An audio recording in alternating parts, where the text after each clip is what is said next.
how to buy a house with student loans or other debts. So you got student loans or other debts and wondering if buying a house is even possible. You are definitely not alone, and yes, you can still buy a house even with debt. In this video, I'm breaking down how to make it happen, what lenders look for, and tips to help improve your chances of becoming a homeowner even with loans or other debts. So be sure to like this video, subscribe if you want real answers about buying a home in today's market. And if you're already a subscriber, thank you. So can you buy a home with debt? Let's get this out of the way. Yes, and yes, you can buy a home even if you have student loans, which majority of people have, a car note, or a credit card debt. The key is how much debt you have compared to your income and how well you manage the debt. So understanding your debt to income ratio is critical and crucial. So lenders care about something we call DTI, your debt to income ratio. That is the percentage of your monthly income that goes towards debt payment, including the mortgage that you want to get. So most lenders want your debt to income ratio, called DTI, to be below 43%. So below 43%. There's some that go higher if you have strong credits or have a lot of down payment. And there are some starting loan programs that will go higher as well. But here is what counts towards your debt to income ratio, DTI, your student loan payments, the monthly payment, your credit card payment, that means the minimum. So you may have a balance of 5,000, but your minimum is what they're looking at.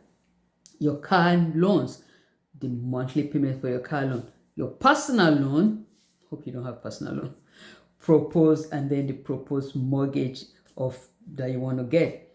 So how to buy, I'm going to give you some tips on how to buy with student loans or debt. You want to make sure that your debt is manageable when you're buying a home. Your debt, you're able to manage it with the mortgage that is coming up. The first thing you want to do is you want to choose the right loan program. FHA loans allow higher DTI up to 50%. Conventional loans may be more flexible for student loans that are in forbearance. If you're a student loan in forbearance, you may want to look at conventional loan. Lower your monthly debt payment. For a student loan, you want to consider income-driven repayments plan for student loan. You also want to pay down your credit card or consolidate your credit cards. Number 3 is, if you have a lot of debt, you want to increase your income, have side hustle, do overtime. Lenders may consider it if it is consistent. If you have a consistent side hustle, they will consider it. Number 4 is, honestly, improve your credit score.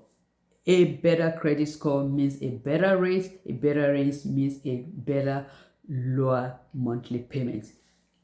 Number 5, on all this, you want to get pre-approved before you start looking at houses. Because you want to know what is in there.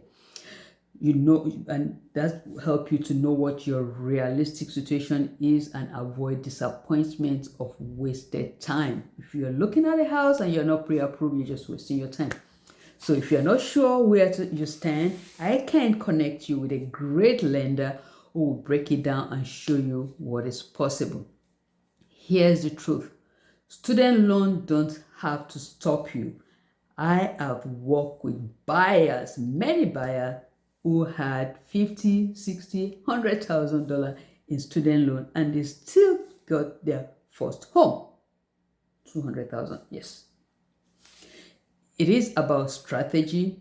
We find the right loan program, look at assistant options. That's another thing. Check out that video, the occupier assistant, and often even negotiate closing costs to reduce your money that you need upfront. So if buying a home feels out of reach because of student loans or debts, don't be. We can get this done for you. Don't forget to subscribe and drop me a comment. Let's chat. Ciao.